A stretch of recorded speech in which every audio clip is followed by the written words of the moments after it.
మీ స్వగ్రామం ఏంటి సార్? యాక్చువల్గా సంగారెడ్డికి 15 కిలోమీటర్స్ దూరంలో ఇంద్రకరణ్ అనే విలేజ్, సార్ అది నా ప్రాపర్, అది మా ఫాదర్ ప్రాపర్. మీరు ఆంధ్ర నుంచి వచ్చారు, మీరు ఇక్కడ సెటిలర్స్ అంటారు, అవునా? అంటే ఫాదరు తెలంగాణ, సంగారెడ్డికి 15 కిలోమీటర్ల దగ్గర ఉన్నటువంటి ఆర్డినెన్స్ ఫ్యాక్టరీ అని ఇంద్రకరణ్ అని, అది విలేజ్ మా ఫాదర్ది. మదర్ది విజయవాడ. ఓకే. మదర్ది విజయవాడ. మదరు అక్కడ నుంచి చదువుకున్న తర్వాత ఆమె ఉద్యోగరీత్యా ఈ మా ఫాదర్ విలేజ్కి రావడము, వచ్చిన తర్వాత మా ఫాదర్ ఆమెను మ్యారేజ్ చేసుకోవడము, ఇక వాళ్ళిద్దరి కలయికలనే నేను అట్లా అనమాట. అది అక్కడ నుంచి స్టార్ట్ అయింది అనుకోండి. అది అమ్మ నాన్న పేరేం సార్? ఫాదర్ పేరు జగ్గారెడ్డి. జగ్గారెడ్డి మా ఫాదర్ పేరు. మీ పేరు? మదర్ పేరు నాది అలియాస్ అయితే. అలియాస్ అంతే. మదర్ పేరు జమాయమ్మ. లవ్ మ్యారేజ్ సార్ వాళ్ళు? లవ్ మ్యారేజ్ వాళ్ళు కాదు. ఆ రోజులల్లో అంటే మా ఫాదర్కి మా మిస్సెస్ రెండో భార్య, మా అమ్మ రెండో భార్య మా ఫాదర్కి. ఎలా ఎలా జరిగిందంటే మేడము అమ్మగారు ఏం ఉద్యోగం చేస్తారు? ఏఎన్ఎం పోస్టింగ్ జరిగింది అక్కడ. విజయవాడ నుంచి ఇక్కడ సంగారెడ్డికి ఇక్కడికి వచ్చిన తర్వాత ఆమె ఇక్కడ జాబ్ వచ్చింది ఆ ఊర్లో.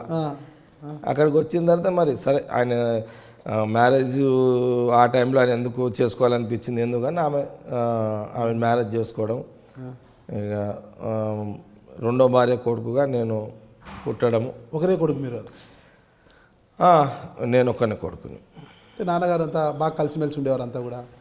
మా ఫాదరు, నేను 5 సంవత్సరాలు ఉన్నప్పుడు ఫాదర్ చనిపోయాడు. ఓకే. మా ఫాదర్ నేను 5 సంవత్సరాలు ఉన్నప్పుడు మా ఫాదర్ చనిపోయాడు. అప్పటి వరకు కలిసి ఉండేవాళ్ళము.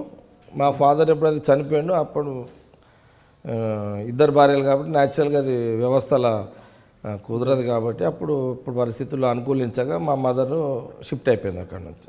మీ పెద్దమ్మ పిల్లలు ఏం చేస్తారు సార్? వాళ్ళు ఎంతమంది సంతానం? వాళ్ళకి 2, ఆమెకు మా ఫాదర్ మొదటి భార్యకి 2 పిల్లలు, మేము 2 అనుకోండి. మీరు ఇద్దరా సార్? నేను మా సిస్టర్ అనుకోండి అట్లా. ఓకే, చెల్లెలు. అంటే వాళ్ళు మగ పిల్లలా సార్? ఒక ఆడమే ఒక. ఓకే, ఆమెకు ఒక బాబు పాప, ఒక మీకు ఒక బాబు పాప. వాళ్ళు ఏం చేస్తున్నారు సార్? వాళ్ళు ఒక అతను జాబ్ చేస్తున్నాడు, మ్యారీడ్ అనుకోండి, పెళ్ళి అయిపోయింది. మీకన్నా పెద్దవాళ్ళు? పెద్దవాళ్ళు. ఓకే. మీ సిస్టర్ ఏం చేస్తారు? మ్యారేజ్ చేసినాం. మీ బావగారు ఏం చేస్తారు సార్? అతను అగ్రికల్చర్ చేసుకుంటున్నాను. అగ్రికల్చర్. మంచి పొలిటీషియన్, రాజకీయ పలుకుంది బాగా. అంటే అప్పటికి ఇంకా స్టార్టింగ్ స్టేజ్ అది ఇంకా ఎదగలే అప్పటికి. నేను అప్పటికి అది ఎప్పుడంటే 80s అనుకోండి, ఇంకా అప్పటికి నా మూమెంట్ స్టార్ట్ కాలే. నాన్నగారు ఏం చేసేవారు? యాక్చువల్గా నాన్నగారు యాక్టివిటీస్ అంటే ఊర్లో పెద్దరికం చేసేవాడు. కొద్దిగా జనసంఘ్ అంటే జయప్రకాష్ నారాయణ ఆ టైంలో వాళ్ళ కొద్దిగా ఆ భావాలతోటి పనిచేసేవాళ్ళు, సర్వీస్ ఇచ్చేవాళ్ళు. పేరు కూడా అంటే జగ్గారెడ్డి అనే పేరు అదే యాక్చువల్గా. అంటే ఆ చుట్టుపక్కల గ్రామాలలో ఒక సర్వీస్ పరంగా ఒక మంచి డైనమిక్గా ఒక పేరు తెచ్చుకోవడము, డబ్బులు ఖర్చు పెట్టడము, పబ్లిక్ సర్వీస్ ఇవ్వడం. భూమి ఉన్నది అప్పుడు వాళ్ళకి, మంచి ల్యాండ్ ఉన్నది వాళ్ళకి. ఎన్ని ఎకరాలు ఉంటుంది బహుశా అనుకుంటే అప్పుడు వాళ్ళకు ఒక 100 acres ఉండనొచ్చు. ఇక ఆ రోజులలో ఏముందండి, ఏమన్నా మళ్ళీ నాన్న చనిపోయిన తర్వాత మీ పెద్దమ్మ వాళ్ళు మీకు నాకు ఇవ్వలేదు.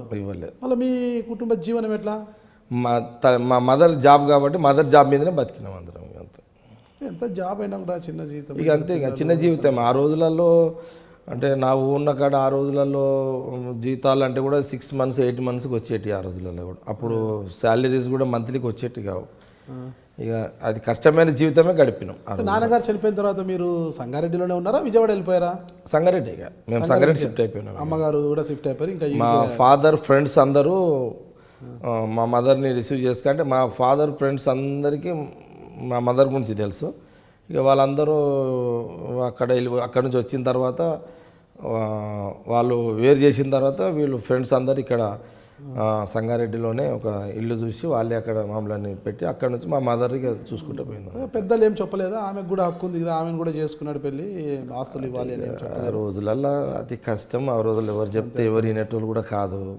అది అది అది ఇక నా పుట్టుక ఒక టైప్ అనుకోండి. అది అది ఇక ఇబ్బందికరంగానే నడిచింది మాకు. చిన్నతనంలో బాగానే ఇబ్బందులు పడ్డారు మీరు, అంటే చిన్న వయసులో తండ్రి లేక చాలా ఇబ్బందులు ఫేస్ చేసినాం. ఎందుకంటే ఎదిగే వయసులో తండ్రి అనేది లేకపోతే చాలా కష్టంగా కూడా. ఫాదర్ సపోర్ట్, ఫాదర్ పేరుంది, ఫాదర్ ఆస్తులు లేవు మాకు. ఫాదర్ పేరు మాత్రమే ఉంది, పేరు మాటకే ఉంది. టోటల్ మదర్ కష్టమే అంత. బాగా కష్టపడ్డారు వాడు పాపం. మా మదర్ కష్టంతో ఒక స్టేజ్కి వచ్చిందంత. అంతే, బాగా కష్టం. అదొకటే మాకు ఆధారం, ఆమె జీతమే మాకు ఆధారం ఉండే. అంతేనండి. అమ్మగారు ఉన్నారు ఇప్పుడు? 2003లో చనిపోయింది. ఏమైంది ఆమెకు? యాక్చువల్గా మదర్కి షుగర్ ఉండే ఆ రోజులలో కొద్దిగా 2003కి ఇంకా మాకు కూడా బాగా టెన్షన్, బాగా స్ట్రగుల్లో ఉంటుంది, ఇబ్బందులలో ఉంటాయి. ఆ టైంలో ఇక ఆమె సరిగ్గా అప్పటికి మెడిసిన్స్ అది ఏదో అందక కేర్ చూసుకోకపోవడం, దానివల్ల కొద్దిగా ఎఫెక్ట్ ఇచ్చి చనిపోయింది ఆమె.